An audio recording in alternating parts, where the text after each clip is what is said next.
Hello everybody and welcome to what appears to be another year of One Piece reviews. Thank you for waiting for me. We got a really good looking color spread this time. It's the Straw Hats in a winter wonderland. And the way I conceptualize this space is that it was a mountain town that flooded and then the water froze. Because you see the underwater houses there. A lot of very interesting things going on in this one. So the first thing is I love how Robin is sort of encouraging Chopper to come down to play with her on the ice. Thought that was really cute. Zoro, Usopp, and Jinbei are wearing their corresponding numbers on their jackets. So if you consider Luffy being number 1, then Zoro's the 2. Usopp has a 4, because he comes after Nami, and then Jinbei would be the 10. Also, Luffy, Zoro, Brook, and Jinbei all have slogans on their jackets that relate to the ocean, to the seas, or to water. I like how Zoro says, made ripples, because he did. He did cause some ripples in 2021. He had a pretty big impact in this story. And then you can also see that the bottom of his jacket has a bird with a crown, which to me kind of symbolizes the fact that he was victorious over King. But then also the winged crown reminds me a lot of the symbol that we've seen in Shidu's clothing as well, which is the logo that represents Impel Down. But more on that later. Luffy looks like he has a tag with a number on it near his neck. To me it looks like it says 610. Or it could also be a 5 if you flip it upside down. I will say this though, the wall underneath the staircase that's frozen in the background definitely says Soleil. So in case you're wondering what that word means, here you go. And so that takes it back to what Sandman said recently about how Oda stated that next time that Sun God Nika appears in the story, Oda will actually reveal his face. Also, Luffy's puffer jacket appears like it could be foreshadowing a new mode. Not only does it look like it's covered in Haki because of the black color, but also the arms are on fire. Finally, Oda drew a tiger in the color spread as well, because 2022 corresponds to the tiger, according to the Eastern Zodiac. And the design of the tiger is pretty much identical to the drawing that Oda made to wish everybody a Happy New Year. And so with that said, Happy New Year everybody. We start off with Arberu, or King/Albert, falling down after being sliced by Zoro, and he's about to go unconscious, but before that he gets a flashback to a moment that I'm assuming is taking place before Kaido arrived in Wano, because he doesn't have a grown mustache yet. And so every panel that we've seen of Kaido in Wano, he has a grown stash, which is not the case here. And then also, he doesn't have Odin's scar on his abdomen, so again, this is all pre-Wano. Now, something that I think is quite interesting is that King's bounty, according to his Vivre card, is 1,390,000,000. Yet last chapter, according to some of the Beast Pirates, they were saying how the government was offering like a reward of 100 million just for information on Lunarians. So obviously King has been hiding his face because he doesn't want people to find out that he's a Lunarian. One of the exceptions obviously being Kaido. And so I'm assuming that the government doesn't know that King is a Lunarian. So I'm curious as to what King's real bounty would actually be if the world government did know that he was a Lunarian. What I think is interesting here though is that Kaido's attitude in this flashback is pretty different than the attitude that he had in King's previous flashback. Because in that flashback, Kaido was essentially just super confident, right? He told King, like, I'm the only one who can change the world. I'm the only one who can be Joy Boy. Whereas in this flashback here, Kaido is doubtful because he asks King, do you still believe that? Do you still believe that I'm Joy Boy? And King straight up answers, at least in the official translation, he answers no. King answers, no, I seek nothing from you anymore. My life belongs to you. So in King's mind, Kaido not being Joy Boy isn't as important anymore. King says, just continue being the strongest, and I'll make sure to make you King of the Pirates. So again, that's another distinction, right? How the title of Joy Boy and the title of King of the Pirates are different. Pirate King is the title that you get when you find the One Piece, right? When you get to Laugh Tale and find the One Piece, you become King of the Pirates. That's what Roger did, and that's why he was called Pirate King. The title of Joy Boy comes after that. That's why we have a conversation during the Odin flashback where Roger and Rayleigh pretty much admit that they were too early. Now the flashback ends with Arberu/King making the exact same vow that Zoro made to Luffy after he was defeated by Mihawk in the Baratie arc. So it's showing us the right-hand man connection that both King and Zoro have to their captains. Then we get this amazing looking panel of Zoro floating in the air with all 3 swords charged up with Conqueror's Haki. And it really takes me back to my review of chapter 1002, because back then I was talking about how Zoro needed to find a balance between Enma and his other 2 swords. Like there needed to be some kind of equilibrium amongst the 3 swords in regards to the Haki output. So that's kind of what we see in that panel. We see each of the swords coated with Conqueror's Haki, but then we also see the Haki flame, or the Haki aura, being evenly distributed amongst the 3. Perfectly balanced, as all things should be. Now, Zoro says that he's going to become the King of Hell, which I think is very fitting for a couple of reasons. Number one is that it connects to Enma, because Enma is supposed to be the King of Hell in Buddhism. As I've alluded to before, it also connects Zoro to Rayleigh, because Rayleigh is known as the Dark King. In Japanese, he's called Meo Rayleigh, right? And so according to the wiki, the word Meo is the Japanese word for Pluto/Hades, the god of the underworld. And then last but definitely not least, I think that Zoro becoming the King of Hell also connects him to Shidu. And the reason for that is because Shidu was a jailer, right? He used to work in Impel Down. And we know that Impel Down is said to be known as Hell on Earth. Each of the levels in Impel Down corresponds to a different type of hell. And Shidu was being kept at the lowest level of hell. And so we know that Enma is the sword that is capable of cutting through the bottom of hell. So I definitely think that theme is going to be brought up in Zoro's fight against Shidu, and I wouldn't be surprised if that's actually the fight where Enma finally becomes a Black Blade. Zoro uses one last move to push himself back onto the island to make sure that he doesn't fall, and it's very similar, or it could be the same one that he used back in chapter 1027, flying Tanuki, clear lance, or something like that. It's a two-sword style move that gives him a boost when he's in the air. And so we get the same box that we got last chapter when Sanji defeated Queen, declaring the winner, very similar to the text boxes that we got back in Alabasta after the Straw Hats defeated the Baroque work agents. And we actually got one of those boxes just generally for the Topiropo as well in chapter 1022. So Zoro's victory gets reported by one of the Marys to the ZB0 agent that has the Go board. You can see there that he's keeping track of the numbers since his other partners left. Then we see Big Mom with her hair on fire now. And if I'm reading the scene correctly, it seems like Kid is blocking the beam. That's a homie. I'm assuming he's about to send the beam back to Big Mom using Repel. And then Law looks like he just got done dodging a steel beam that was heading towards him. So it seems like he just switched himself out of the way by switching positions with a rock. And then we get a reminder of this new Kaido hostage situation where Kaido has made it so that he can't lose. Because if Luffy defeats Kaido, then the fire clouds are going to disappear and the entire Onigashima Island is going to come crashing down onto the flower capital, killing a bunch of people. And if Luffy doesn't win against Kaido, then Kaido is just going to proceed as planned and drop the entire island of Onigashima onto the flower capital anyway, also killing a bunch of people. I do kind of feel, though, that the page with Momonosuke and Kanjiro's Kazembo is basically a page that's just there for casual readers. It's basically a New Year's reminder about what's been going on and what the stakes are. Thankfully, though, we do get the revelation of the final number, the only one that we've been missing, which is number 6. Find out that his name is Roki, because Roku in Japanese is 6. So I guess Yamato knew that this would be the case, right? That there would be somebody guarding the entrance to the basement. So this explains why Yamato told Fuga a couple of chapters back, like, hey Fuga, come with me, please. Let's go together, because I might need your help with something. And so Fuga takes advantage of his Punk Hazard Centaur lower half to just ram right into Roki. And so this makes me very curious as to how the relationship between Yamato and Fuga actually started, because I think it's saying something that Fuga is willing to attack his own kind to help Yamato. I mean, I think that's pretty significant stuff. So the path down the stairs gets cleared, and we go to Midoriboshi. And so I kind of get the impression that Usopp's skull bomb is actually opening up a hole that leads to the second floor. Because if you look around the impact of the skull, you'll see like a lantern and some doors, which aren't things that you would find in the attic. So I think Usopp's attack actually opened up a hole on the roof of the attic.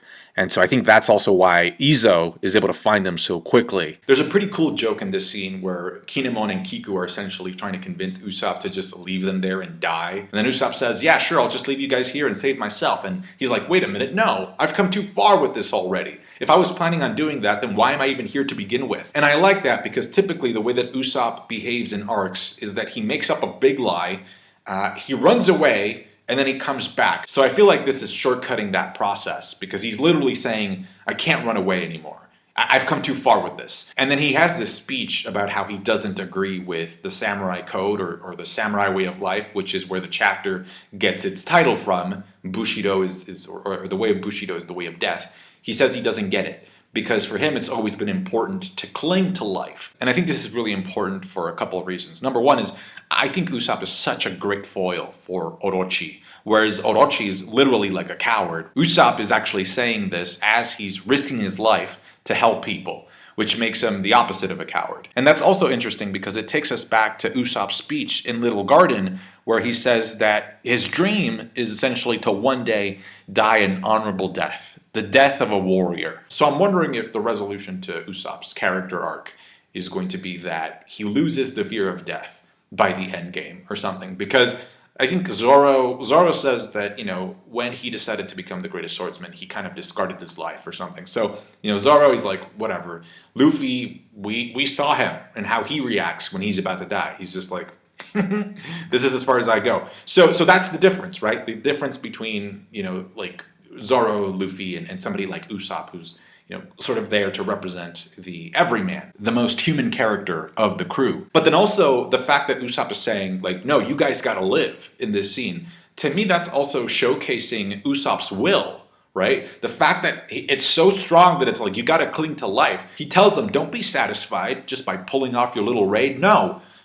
Dare to go further. That's his will. To the point where I honestly thought that if Izo hadn't intervened, if Izo hadn't shown up, I honestly thought that Usopp was going to showcase Conqueror's Haki for the first time, just to take care of the beast pirates around him. Anyway, Izo shows up, he says, you're right, I agree with you, you're absolutely correct. And it's interesting that Izo says that Usopp is right, because Izo is also a samurai, and he knows the code as well. By the way, I'm curious about what happened to Marco, because Marco was the one carrying Izo. I think it's fascinating that a couple of chapters ago, Marco was actually asking Izo, do you believe in God? Do you believe in gods? Because he was thinking about Lunarians living atop of the Red Line.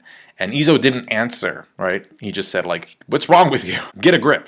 And yet, in this very same chapter, we see that Izo is the one who calls Usopp God Usopp. And not only that, but he also tells Usopp to protect Kiku and Kinemon, which is similar to the sentiment that Sanji expressed, right? He told Usopp, make sure to keep Nami-san safe. And so that plot point with Ulti in page 1, that's been addressed. That's been resolved already. So Oda's definitely setting up something new here with Usopp and the samurai. So I can't wait to see how that pays off, because Usopp has been neglected throughout most of this arc. So I'm excited for Usopp to get his moment to shine this arc before going to Elbaf. Also, as he's leaving the attic, you can clearly see that Usopp has put Kinemon's body back together. And we also got a brief panel between Izo and Kiku, where Izo is essentially telling Kiku that they'll talk later, which to me is kind of an indicator that both of them will be surviving the raid, or will be surviving this. At least that's what the English translation says. In the English translation, Izo says, don't speak, it will only hurt you, we'll have plenty of time to talk later. However, in the Spanish translation, Izo doesn't say that. In the Spanish translation, Izo just says, we've been in worse situations before. And so I'm guessing that he's referring to the time back when they were starving children and had to survive on the streets. We go to Raizo versus Fukurokuju, and apparently they're pulling a Shikamaru on each other where, like, they're paralyzed. But the only difference is that, like, Raizo's back, his rope belt, is actually already on fire. And so Fukurokuju tells him, like, you're already burning, so if you keep this up, you're going to be the one who loses first. To which Raizo replies, well, I'm Odin's scabbard, I'm Odin's retainer.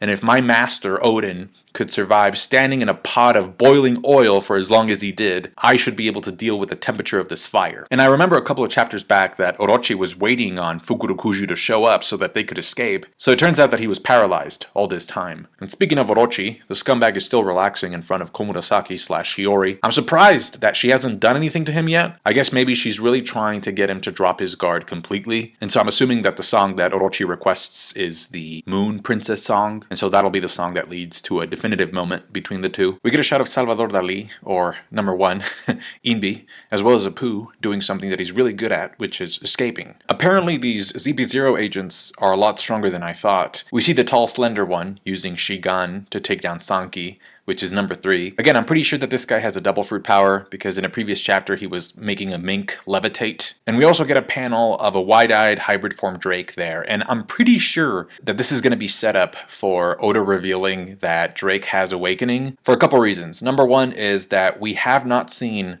an ancient Zoan being awakened in this arc. With so many ancient Zoans, Oda has to give us at least one awakening for an ancient Zoan. Another reason is that we know that both Kid and Law are awakened Devil Fruit users, and they are both supernovas, and so we know that Drake is also a supernova himself, so it would kind of follow that pattern. But most importantly, mainly, it just doesn't make sense for Drake to be off-screened like this. He has a pretty important role in this, so I just can't see him like being KO'd off-screen like this. It just doesn't make any sense. So I think we're going to find out about Drake's awakening, and then that's going to be a perfect segue, perfect build-up and setup for Kaido to reveal his awakening in his fight against Luffy. What I also think is interesting is that ZP0 agent that took down the number, that took down Zanki, he's been fighting one-handed because his mask, his circular mask, is sort of on a stick.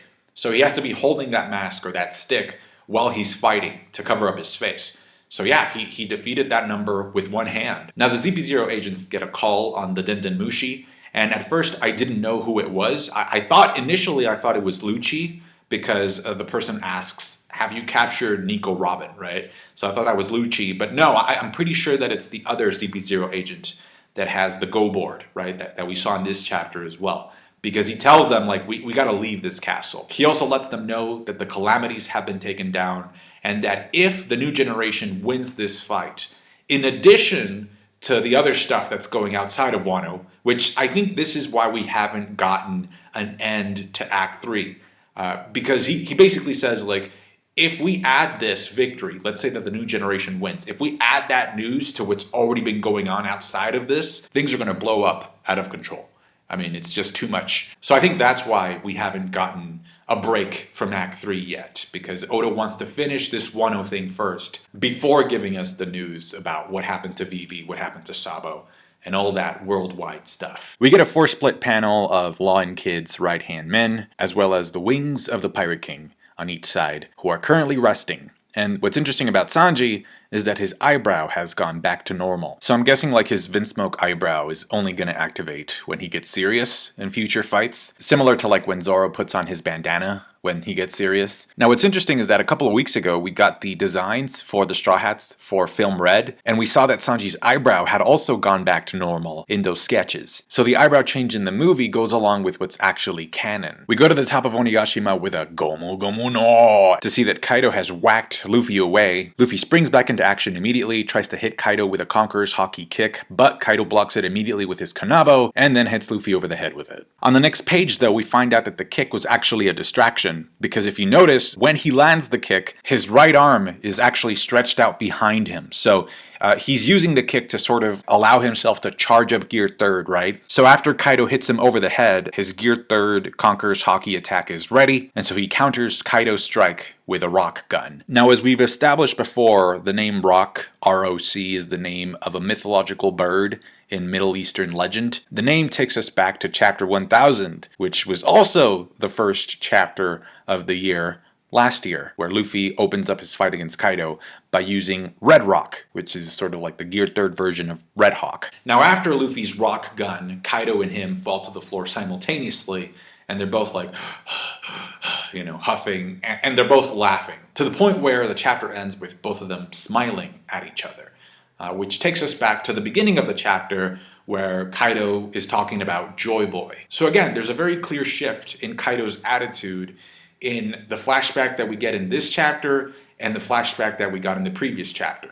So something must have happened between those two flashbacks where Kaido, I think, came to terms or realized that maybe he wasn't Joy Boy. Also, if we assume that this hat belonged to Joy Boy in the past, like, it makes perfect sense why Kaido thought that maybe he could be Joy Boy, because this is a very big hat, right? It's sort of like a hat that could belong to a giant. So if we assume that Joy Boy was in fact a giant, it would make perfect sense why Kaido, being an Oni, who could be a descendant of the ancient giants, believed that he was in fact the new Joy Boy. And so I want to read you a bit of dialogue from chapter 1025. It's a dialogue that Kaido has when he's fighting Yamato. He basically tells Yamato, you can't escape your bloodline.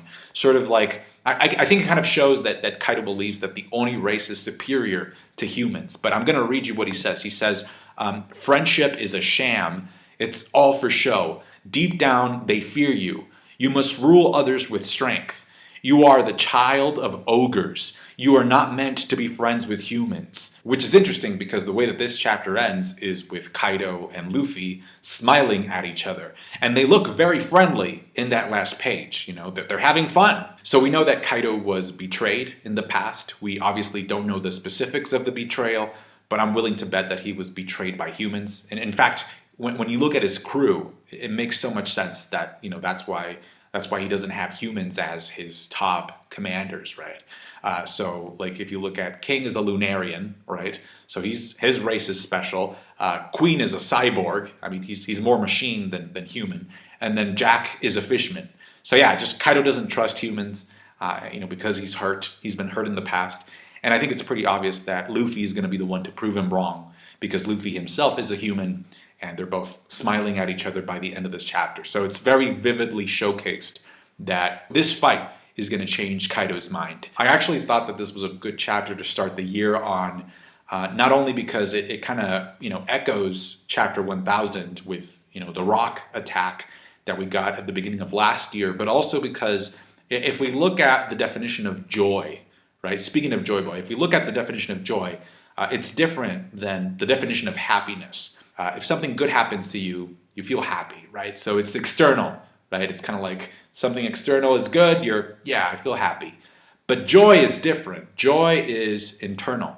It comes from inside of you. So even if things are difficult, even if things are hard, maybe you're not happy, but you can always choose to be joyful. It goes back to what Saul tells Robin about being able to laugh in very difficult circumstances. That's also the reason for why I think Nami is going to eventually be revealed to be a D, because Bellemere finds Nami in the aftermath of a war zone, and baby Nami was still smiling. And so I thought that the ending of this chapter was very appropriate for the beginning of this year, for it to be the first chapter of the year, because the entire world is still fighting up against this mutated, unkillable thing. And there's so many things that we can't control about it, but we can control how we face it, right? We can control our attitude. And so I want to go back to chapter, I believe it's chapter 10, 11, where Luffy and Kaido are fighting, and Kaido says, I can tell you're having fun. I can tell you're enjoying yourself, because no matter how dangerous the situation gets,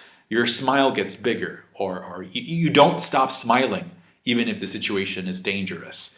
And so that's literally the definition of joy. And that scene actually takes place before he gets KO'd and thrown off of Onigashima. And so Luffy's ability to continuously be able to smile, despite his external situation, is, I think, one of the main reasons for why he will eventually be revealed to be the next Joy Boy. Unlike Kaido, on the other hand, who experienced something that was very difficult for him that he couldn't control, but instead he started drinking and started throwing himself off of clouds. I'm going to read you this quote really quick that I think kind of helps me make the point that I'm trying to make. He understood at last what Dumbledore had been trying to tell him.